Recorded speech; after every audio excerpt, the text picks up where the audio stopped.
Today I'm honored to host the President of Estonia, the President of Latvia, and the President of Lithuania at the U.S. Baltic Centennial Summit. Thank you all for traveling to the White House for these really important discussions. We've just spent a long time together, and it was very interesting. This summit proudly displays to the world America's deep and lasting friendship with the Baltic nations. On behalf of the American people, thank you very much. And we are going to have another 100-year, very long and beautiful relationship. This is your 100th year of independence. Congratulations. For a century, the United States has stood with the people of the Baltics in support of their independence, sovereignty, and self-determination. Through the decades of brutal Soviet occupation, the United States never ceased to recognize the sovereignty of the Baltic republics. In our discussions today, I was proud to reaffirm America's commitment to the Wells Declaration of 1940 and the U.S. Baltic Charter of 1998. These same principles lie at the heart of America's approach to world affairs, honoring the right of peaceful citizens and nations to protect their interests and chart their own wonderful destinies. All three Baltic republics are committed NATO allies. I want to express our gratitude to each of your countries for fulfilling your full obligations and meeting the 2% GDP benchmark for national defense this year. Your commitment to burden sharing is an example of really that other NATO nations and partners all around the world will have to all get together and bear. Some of them do not make the same commitment. Hopefully, they soon will. When nations are committed to peace and to security, they have to pay their share, and we will all enjoy a much more safe and prosperous future. Baltic countries are also providing security assistance and training as part of the coalition to defeat ISIS. The coalition has liberated almost 100% of the territory once held by ISIS in Syria and in Iraq, and we will not rest until ISIS is gone. In economic matters, our cooperation continues to develop and grow, as you well know. We're excited about several new opportunities for collaboration, especially in science, medicine, and technology. Immediately following this summit, the Department of Commerce and the U.S. Chamber of Commerce will host a U.S. Baltic Business Summit to expand mutual trade and investment between our nations. And they're all looking forward to seeing you.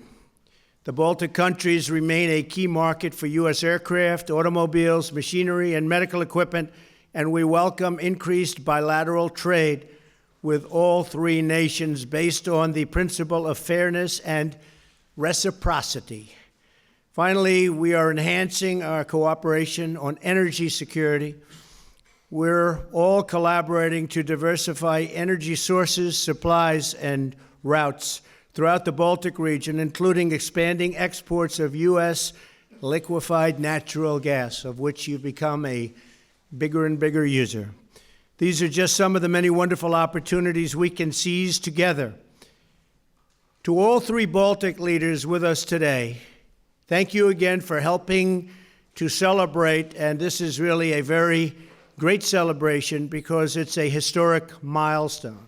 Our friendship will continue to grow closer, and our cooperation will continue to bring about the greater security and prosperity for our citizens. And you have done terrific jobs as leaders, as presidents of your countries. And we tell you that for your citizens, we are there for you. As we begin the next 100 years of our partnership, the Baltic republics can trust the United States will remain a strong, proud, and loyal friend and ally. Thank you very much.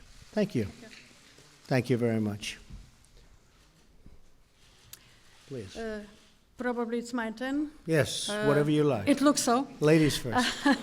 So of course we're very thankful for possibility to be here, especially not only because of our anniversary in our region, but because of alliance which we are affirming today with the United States by adopting the declaration, where we say that Article 5 is ironclad for all of us, and the collective defense issues are important to all of us, and we understand how important NATO is for all of us, and why we, during our discussions, talked so much about further reforming NATO, the investments into our defense, the amounts of necessary to invest into our defense, and of course, together, where it is necessary, all of us, and Lithuania is with the United States, on fighting the terrorists through all the world. We back in Afghanistan, we in Mali, we in Central African Republic, we in Kosovo, we in Ukraine together. So we are partners,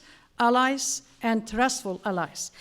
And because of that, we are sure that the reforms of NATO, which we are investing together and preparing together, will be resultative, as it was before, but especially now, because we're seeing United States leadership, we're seeing the willingness of United States to see different NATO, different quality of NATO, and I can be probably open. We talked with the President, I was joking about that we need leadership sometimes for decision-making, even unpredictable leadership, to make enough leverage and pressure for the rivals to believe that we can make a decision.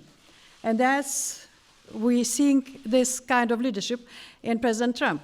And this is good because without the leverage and pressure, there will be no additional spendings in our defense, in NATO. There will be no additional decisions for rotating military forces of the United States in our countries. There will be no willingness to look into the matter of air defense, which we need very much. So from all this point of views, we trust that our partner and ally is investing seriously in the future of our defense, not only our regions, but the NATO's territory defense, and in the peace and security of the world as it was before.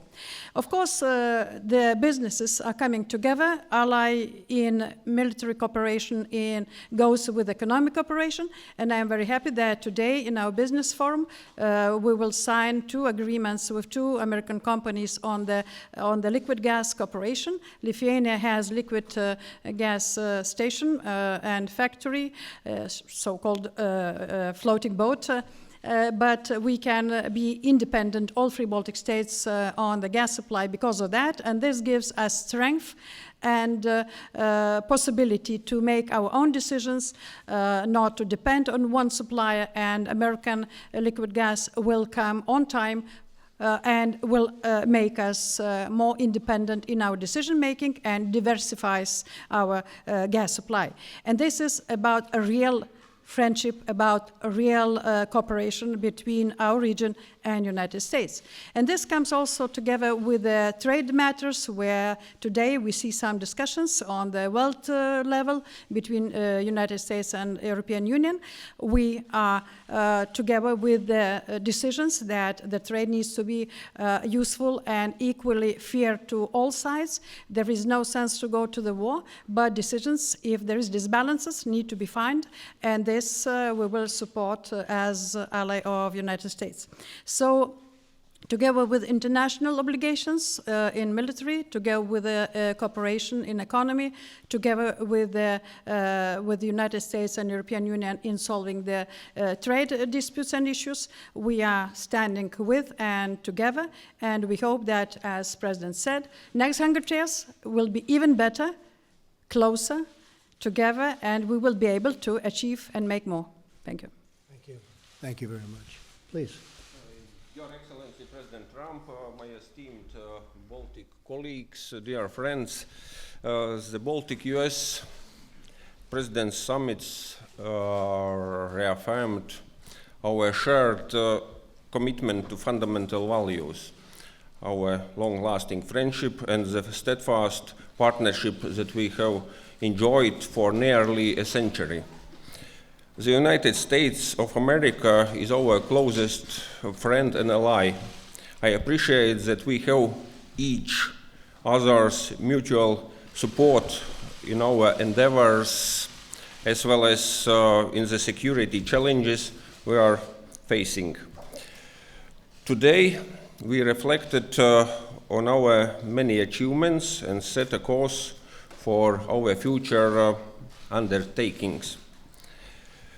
We have agreed to enhance our defense and security cooperation. The Baltic states appreciate the United States' commitment to deterrence policy in the Baltic region and the military assistance provided to our forces.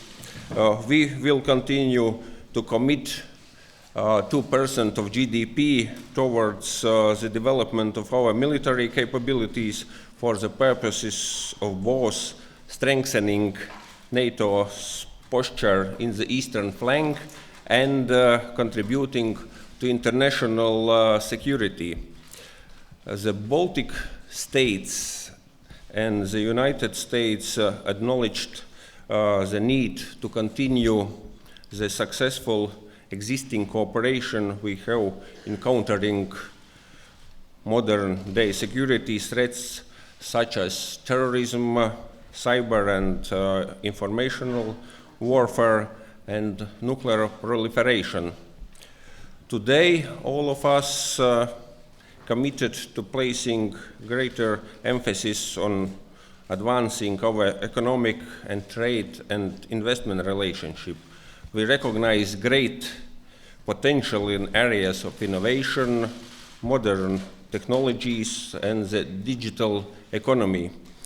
And we will explore possibilities for forging new partnerships to this end. I am particularly proud of successes of Latvian companies that have generated more than 2,000 jobs in the US, in Georgia, in North Carolina, in California. It just shows how important is this economic cooperation.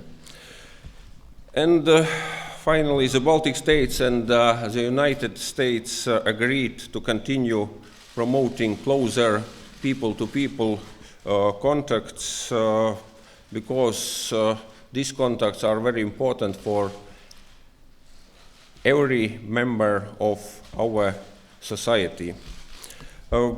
And let me stress that President Trump was an outstanding host today. Thanks for hosting us in this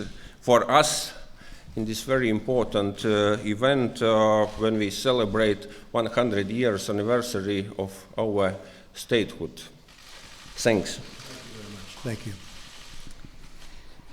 President Trump, my dear neighbors, dear journalists, I would like to thank President Trump and his administration for his political leadership in our region and for the very visible commitment which has been demonstrated through a number of high-level visits also to our region. This year we do celebrate, indeed, our centennial anniversary. Of these 100 years, for 50, we were occupied by the Soviet Union. And people in our country got up every morning knowing that there are democratic countries led by United States who have never recognized the occupation of the Baltic states. Our national flag, the blue, black, and white, was waving here in America throughout these years. It couldn't have been done at that time in Estonia. It was heartwarming. It was a true sign of friendship. We knew it back then, and we remember it, and we are still grateful for it. Will be forever. Today, we agreed a declaration also reminding us about the foundations of our relations. My friends here spoke a lot about what we do. It's always worth to remind why we do this. We believe that peace, security, and prosperity depend on strong sovereign nations that respect their citizens at home and cooperate to promote peace abroad. Our partnership is based on principles of democracy and individual liberty and the rule of law. These things are extremely important. Today, we stand together, like-minded partners and allies. Yes, Baltic states are quite small, but they are important because of their location. but not only, because of what we do as contributing partners to the global security. We find it very important to contribute in the counter-terrorism fight. We find it important since 2011 to spend 2% of our GDP on defense. We find it extremely important to remember that we stand together and we form something which we call in my office an axis of good. This is an axis of good, made visible for you all. Yes, Estonia and the United States are very different by the size of their economy. But when we are speaking about digital economies, then this doesn't matter anymore. Estonia is one of the world's leading nations of digital governance, and our companies are working with companies in your country to make sure that people elsewhere could benefit. This cannot come without cybersecurity. There is a NATO Center of Excellence on Cybersecurity in Estonia because we have been attacked on cyber long before anybody else. We still work together, we contribute, and we hope that we are really helpful to all of our partners. Yes, we have also more conventional trade, which we do together. People in Walmart going for their pre-ordered packages in a couple of years will see them delivered by Estonian-made package delivery robots. We are proud of this, and we are also proud of our legal environment in Estonia, which invites business to try and test new ideas in our place, which is tiny, and then upscale when it makes more sense to upscale. This way, we work together, both on defense matters, economic matters, and always stand on our common value base. This is the foundation of our relations. Thank you for today for making this visible, this axis of good. Thank you very much. Thank you very much. We'll take a few questions. We're going to also have questions specifically for the Baltics. Steve? Reuters. Thank you, Mr. President. Some of your military advisors are urging you to keep a contingent of U.S. troops in Syria to ensure the defeat of ISIS. What is your current thinking on this subject? Do you still want them out? And secondly, could you clarify what you meant about having the U.S. military guard the U.S. border along with Mexico? Thank you, sir. Yeah.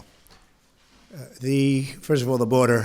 The Mexican border is very unprotected by our laws. We have horrible, horrible and very unsafe laws in the United States, and we're going to be able to do something about that hopefully soon. Hopefully Congress will get their act together and get in and create some very powerful laws like Mexico has and like Canada has and like almost all countries have. We don't have laws. We have catch and release. You catch and then you immediately release, and people come back years later for a court case, except they virtually never come back. So we are preparing for the military to secure our border between Mexico and the United States. We have a meeting on it in a little while with General Mattis and everybody, and I think that it's something we have to do. Now, the caravan, which is over 1,000 people coming in from Honduras, thought they were going to just walk right through Mexico and right through the border. As you know, NAFTA is a phenomenal deal for Mexico. It's been a horrible deal for the United States. We're renegotiating it now. But it has been a horrible, horrible, embarrassing deal for the United States. This should have been terminated or renegotiated many years ago. Mexico, we have a trade deficit with Mexico of over $100 billion a year. And I told Mexico yesterday that because of the fact that their laws are so strong, they can do things about it that hard to believe the United States can't. I said, I hope you're going to tell that caravan not to get up to the border. And I think they're doing that because as of 12 minutes ago, it was all being broken up. We'll see what happens. But we have to have strong borders. We need the wall. We've started building the wall. As you know, we have $1.6 billion toward building the wall and fixing existing wall that's falling down or was never appropriate in the first place. And that's very important. As far as Syria is concerned, our primary mission in terms of that was getting rid of ISIS. We've almost completed that task, and we'll be making a decision very quickly in coordination with others in the area as to what we'll do. Saudi Arabia is very interested in our decision. And I said, well, you want us to say maybe you're going to have to pay. But a lot of people, we do a lot of things in this country. We do them for a lot of reasons, but it's very costly for our country, and it helps other countries a hell of a lot more than it helps us. So we're going to be making a decision. We've had a tremendous military success against ISIS, as you know. It's close to 100%, as I just said. And we'll be making a decision as to what we do in the very near future. We'll be consulting also with groups of our people and groups of our allies. So Okay? you're inclined to pull the troops out? Say it. You're inclined to pull the troops out? I want to get out. I want to bring our troops back home. I want to start rebuilding our nation. We will have, as of 3 months ago, $7 trillion in the Middle East over the last 17 years. We get nothing out of it, nothing. And as you remember in civilian life, for years, I said, keep the oil. I was always saying, keep the oil. We didn't keep the oil. Who got the oil was ISIS got the oil, a lot of it. That's what funded their campaigns. They took a lot of the oil, and it was largely responsible for funding. We should have kept the oil then. We didn't keep the oil. So I want to get back. I want to rebuild our nation. Think of it, $7 trillion over a 17-year period. We have nothing except death and destruction. It's a horrible thing. So it's time. It's time. We were very successful against ISIS. We'll be successful against anybody militarily. But sometimes it's time to come back home. And we're thinking about that very seriously. Okay? Thank you.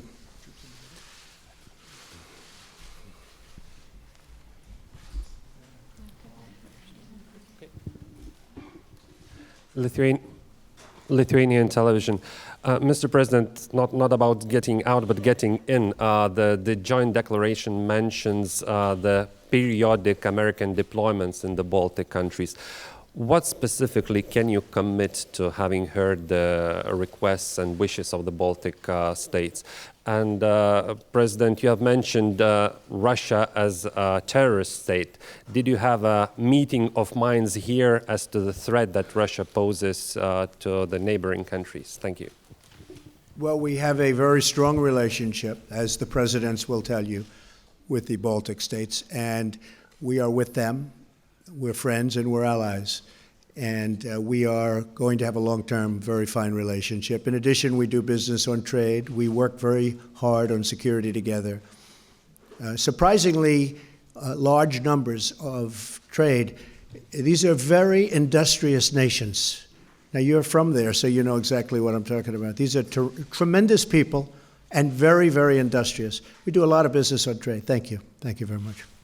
The second part of your question, of course, interesting, especially because we didn't talk in that words about the rival, especially on our border, but then country behaves aggressively, performs wars, threatens with nuclear missiles on your border. Of course, you sometimes call this country not very friendly. That's why we investing into our defense, we investing into our security, we investing into reforming NATO, and we would like to see strong NATO, strong alliance, and that's what we are going to do together. Okay, thank you. Would you like to choose somebody, President? Your turn. Your turn. Go ahead.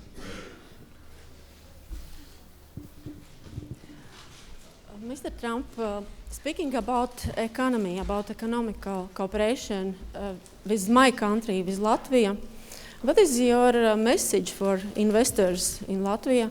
And what is your opinion about the investment in Latvia? I think all three would be great places to invest. Stable governments, incredible people, hardworking, industrious people. I think they would be great places to invest. I would have no problem with it, although I think as President of the United States, they would call it a slight conflict of interest, perhaps. You might be hearing from these people. No, I think it would be a great place. I think all three would be a great place to invest. Okay? Thank you. Thank you. Marianne Rohame, Estonian Public Broadcasting. First, a question to President Trump. As said, the concern of the Baltic states is Russia. And before the press conference, you also said that at the same time, good relationship with Russia is not bad. But how are you going to deal with President Vladimir Putin? Is he as your enemy or someone you can have dialogue with? And the second question is to our President, Kersti Kaljulaid. Is the defense of the Baltic states enough, or should there be something more? For example, air defense systems. Thank you. Well, I think we'll be able to have great dialogue, I hope, and if we can't, you'll be the first to know about it. Nobody's been tougher on Russia than I have, and you can, and I know you're nodding yes, because everyone agrees when they think about it. Strong energy, the United States. My opponent was into other forms of energy, like windmills. We're very strong on energy. We're essentially now energy independent. We're an exporter of energy. That is not a positive for Russia, but it's certainly a positive for the United States.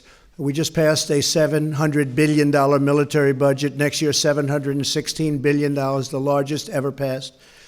We are going to have a military stronger than we've ever had before, by far. That's not exactly a great thing for Russia, but that's the way it is. We're going to have the strongest military that we ever had. NATO was delinquent. They were not paying their bills. They were not paying. A lot of states, as we discussed, they were not paying what they should be paying. Since I came in, many, many billions of dollars additional have been paid by countries that weren't paying, and now they're paying. And they will have to pay more, frankly. They're going to have to pay more. So there are many things that I've done, and not only the 60 diplomats. Germany did 4, France did 4, we did 60. There's nobody been tougher on Russia. And with that being said, I think I could have a very good relationship with President Putin. I think. It's possible I won't, and you will know about it. Believe me, this room will know about it before I know about it. It's a real possibility that I could have a good relationship. And remember this, getting along with Russia is a good thing. Getting along with China is a good thing. Getting along with other countries, including your 3 countries, is a good thing, not a bad thing. So I think I could have a very good relationship with Russia and with President Putin. And if I did, that would be a great thing. And there's also a great possibility that that won't happen. Who knows? Okay? Thank you. Okay. If I may, Marianne, I would also like to contribute a little bit to your first question. As I reminded you all, we could trust the judgment of United States administrations and people even while we were occupied. We could trust your judgment when we regained independence and seek membership of NATO, for example. We could, because we are on a common foundation. You can walk around the mall and read, it's all written there. This foundation, our compass for both. And therefore I trust the judgment of President Trump and his administration on that matter too.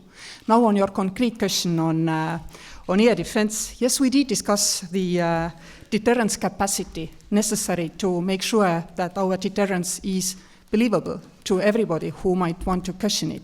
But you know, equal partners don't come to talk to each other this way, that I come here to Washington to ask for visa freedom, or I come here to ask for, let's say, may you support me for this or for that. We analyze situation together, and we find the solutions together, which will work for us all together, because we are in it all together. We are contributors, equal contributors, according to our size, to this process of guaranteeing our security. Thank you. Okay. Maybe I will add that today during our summit we discuss security issues in our region with President Trump, and I am sure that this discussion will help a lot to continue any political dialogue with our eastern neighbor, Russia. Pick a reporter, please. You could pick a reporter, a Baltic reporter, ideally. Real news, not fake news. Go ahead.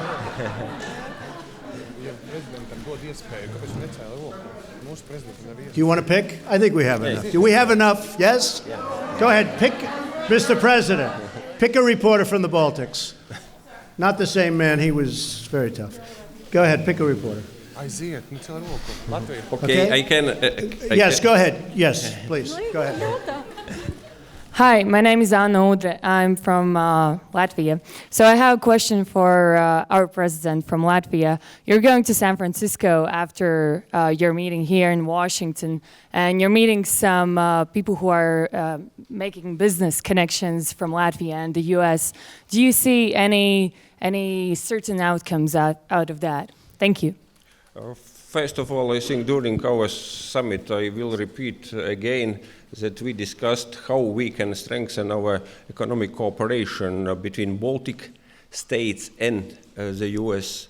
And of course, my visit to California, to Silicon Valley, will give, I think, good basis for better understanding what our business people need to be presented here, and what I can help, how I can help them to be here. Because anyway, I think all these cooperations between Baltic states business people and US business people is very important for our societies, for our business societies. And as I said, we are thinking not only about investments in our country, and we are trying to make a better environment for investments in our country, but also our business people are invested here. And I think it is important for both countries, for Latvia and for the US. I just want to conclude by saying that I'm very impressed with these three great Baltic nations and these three great presidents. So thank you very much for being here. Thank you, everybody. Thank you.